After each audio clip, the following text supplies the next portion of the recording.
உங்கள் எல்லோருக்கும் வணக்கம். இந்த கண்காட்சி மூலம் யாழ்ப்பாண பிரதேசத்தின் எதிர்காலனுக்கு பெருகி கொண்டிருந்தோம். சம்பந்தப்பட்ட எல்லோருக்கும் என்று வாழ்த்துக்கள். யாழ்ப்பாண மக்களையும் நான் வாழ்த்துகிறேன். வடக்கின் வசந்தம் உதயமாகின்றது. பல தசாப்தங்களுக்கு முன்பு நாங்கள் ஒன்றாக யாழ்தேவியில் பயணம் செய்தோம்.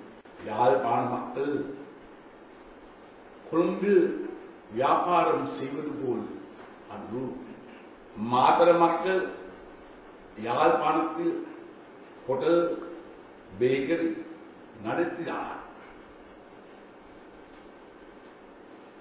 யாழ்ப்பாண விவசாயிகளில் ஒரு தைரியமான இருக்க வேண்டுமே என நெற்பகுதி மக்கள் சொல்வார்கள். அதே போல நெற்பகுதி மக்களை போல் சிநேகிதமாக இருக்க வேண்டுமே என யாழ்ப்பாண மக்களும் சொல்வார்கள். இந்த நாட்டுக்கு சுதந்திரம் வேண்டும் என இதன் முதலாக சொன்னவாறு யாழ்ப்பாண மாணவர் தலைவர் தான் எங்களை பிரிக்க முயற்சித்த ஏகாதிபத்தியவாதிகளில் பொன்னம்பலம் ராமநாதன் போன்ற தமிழ் தலைவர்கள் அன்று தெரிந்து கொண்டார்கள். தமிழ், சிங்களம், ஆங்கிலம் ஆகிய மொழிகளை நன்றாக தெரிந்த அன்றைய யாழ்ப்பாண தலைவர்கள் ஒன்றாக வாழவே விரும்பினார்கள். இந்த நாட்டில் வடக்கும் தெற்கும் பிரிந்து வாழ முடியாது. நாம் ஒன்றுபட்டு வாழ வேண்டும். கடந்த கால துர்ப்பாக்கிய சம்பவங்களை மறந்து விடுவோம்.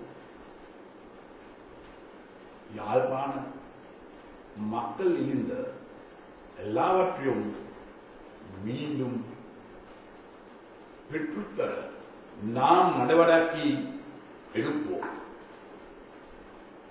பயங்கரவாதம் காரணமாக இழந்த எல்லாவற்றையும் மீண்டும் பெற்றுத்தருவோம். கிளிநொச்சி, முல்லைத்தீவு பிரதேசங்கள் ஆப்பட்டுள்ள உங்கள் சகோதர சகோதரிகளும் இன்னும் சில நாட்களில் சந்தோஷப்பட முடியும். அப்போது கிழக்கின் நவோதயம் போல வடக்கின் வசந்தம் உருவாகும். இந்த கண்காட்சி மூலம் சிறந்த திறமைசாலிகளும் விசேட நிபுணர்களும் உருவாக வேண்டும். அதற்கு தேவையான தைரியம், சக்தி யாழ்ப்பாண இளைஞர் சந்ததிக்கு உண்டு. அது எனக்கு நன்றாக தெரியும். எனவே யாழ்ப்பாண வசந்த திறமைசாலிகள் எல்லோருக்கும் மீண்டும் ಎಂದು இனிய வாழ்த்துக்கள். உங்கள் எல்லோருக்கும் வலிமையான எதிர்காலம் இருக்கட்டும். நன்றி, வணக்கம்.